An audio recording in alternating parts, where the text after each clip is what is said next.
The Magicians by Lev Grossmen. This is a fantasy book that's kind of been on the outer sphere of my radar for quite some time. I've also had many false impressions of what exactly this book is. So I finally decided to give it a go because my girlfriend loves it, and I was like, all right, cool, I'll jump into a book you're a big fan of. I really didn't know what I was getting into, and I was pleasantly surprised by pretty much the entire experience. But let's go ahead and get into what the basic premise of this book is. I've seen some people say it's depressed Harry Potter. I strongly disagree because, one, the wizarding school element to this is only one big chunk of the book, but it's by no means all of it. And this book's intention, its purpose, is entirely a different focus. There's a schooling element to a magical world, but okay, let's actually just, okay, what is this? What is this? We are following a character named Quentin, who is a very depressed teenager, someone who is battling mental illness and trying to find his way, his purpose in life. Something I feel like 90% of millennials can probably relate to. We're a depressed generation. And one day he has the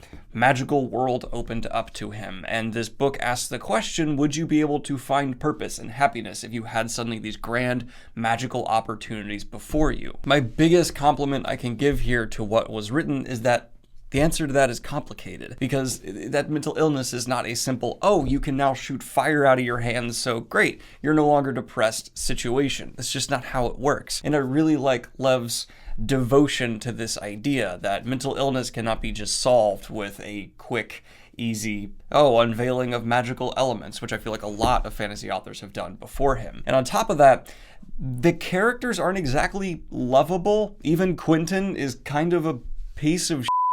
I don't like him, but I very much so enjoy reading him. So I would say the biggest crowd of people who probably won't want to read this book are those who have to like their protagonist. I don't think Quentin is meant to be written to be super likable. He's written to be human. So you end up relating to him. He probably has some thoughts that you've had, and so you'll see that reflected in a character in the pages. He's extraordinarily flawed, but at no point does he feel like he's a bad guy. He's just kind of a...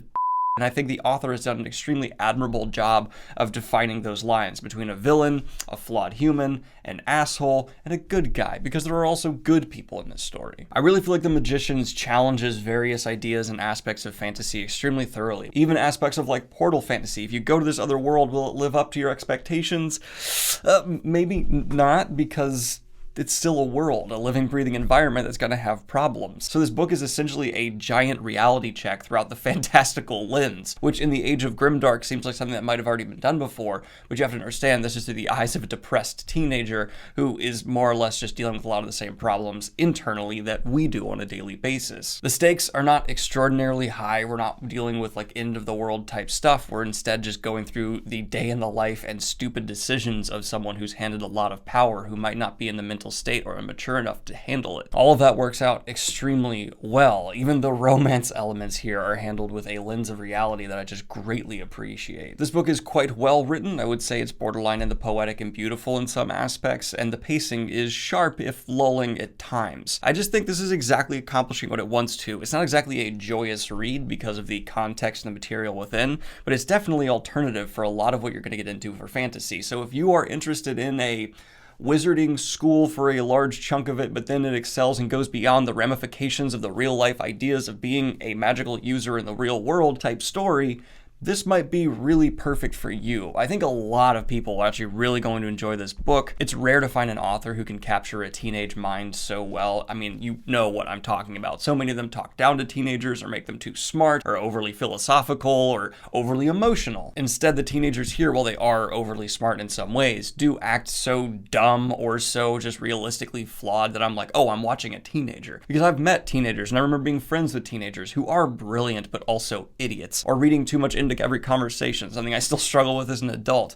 And that's the strongest element to The Magicians to me, the characters. Every single one of them, I know exactly who they are. I don't necessarily like them, but I get their motivations, I get the emotions they're feeling because I've been through similar things. The world is a bit vague in some ways. I don't think Lev Grossman was trying to craft a hard magical landscape in any way, shape, or form. He just has, okay, magic exists here. It's not a science. It's not purely art. It's this hybrid in between place. And yeah, you can do whatever with it. He's not trying to find like hard lines. And as well as like the rules itself of the world that exists, it's kind of more just up in the air. So if you're looking for that really hard to find, I know exactly every element to this fantasy world, you're not going to get that here because that's not the focus. Couple quick side notes here. This book is quite funny. I laughed out loud repeatedly. And Lev Grossman, I just want to hit him one more time, is a great writer. Technically, this book is quite the accomplishment as well. I found it, as I said, to be well paced, well written, and he conveys emotion really extraordinarily. What's interesting is I felt this book was so complete that when I finished it, I actually took the ending as a more metaphorical, complete end, and then I found out there are 2 sequels, and I went, oh, well, if that's the case, my interpretation of the ending cannot be what is the ending, and it's so complete, it's so done, I got everything out of this I feel like I wanted.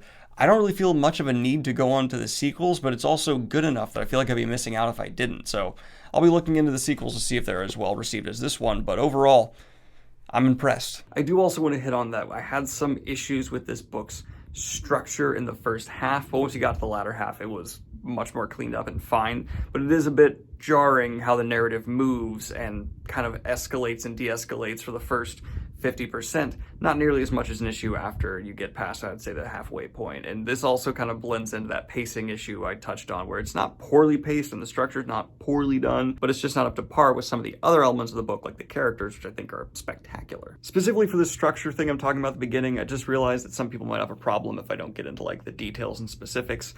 I like to be teased and tantalized with a magical world if you're going to be unveiling it. And for me, the way it was handled was just kind of like, he's depressed, magic! And then there was quite a bit of time like getting into the magical world, but I like some more slow burn stuff at the beginning to really make me wonder and speculate and feel what's about to happen, and this kind of just leaps past that part, and that kind of bugged me a bit. And then there's just this extensive testing part that was fine and I actually quite liked, but I would have enjoyed if more of that energy had been put into setting up what is to come. And that even could have maybe been used to better set up the world so it feels like a little bit clearer of a picture to me, because this does kind of feel just like the world slides into wherever the narrative needs to go, which I'm not really complaining about because that's not the focus of this book. And I want to reiterate, Lev really accomplished what he wanted to here. It's just kind of a mixed bag for me in that aspect. No punches are pulled, and as teenagers, as I've described, being in these extreme situations, the ramifications of their actions reach the heights that are earned, and I just appreciate that across the board. I definitely understand how people are not going to like this based off the fact that it's just not a pleasant read in many ways. You're not even probably going to like the main character. But if you don't need that, and instead you want something that's going to be a bit outside the box and extremely good at accomplishing what it wants to, I feel like The Magicians is going to be the way to go. I'm feeling a very solid 7 out of 10. I have a few nitpicky issues here and there, but overall, I just like doing something that's not your typical fantasy in today's day and age and isn't conforming to a lot of what's popular right now. There's a quote on the back from George R.R. Martin: "The Magicians is to Harry Potter as a shot of whiskey is to a glass of weak tea. Hogwarts was never like this." Okay. Anyway, guys, what did you think of The Magicians? Was it something you enjoyed reading or something you wish you had never picked up? Let me know in the comments down below. Like and subscribe if you have not already. Hit the Patreon if you want to support what I do here. Have a good one, y'all. Peace. And of course, I'd like to record a special shout out to my latest high tier Patreon mentee. I hope you're having a great one. Peace.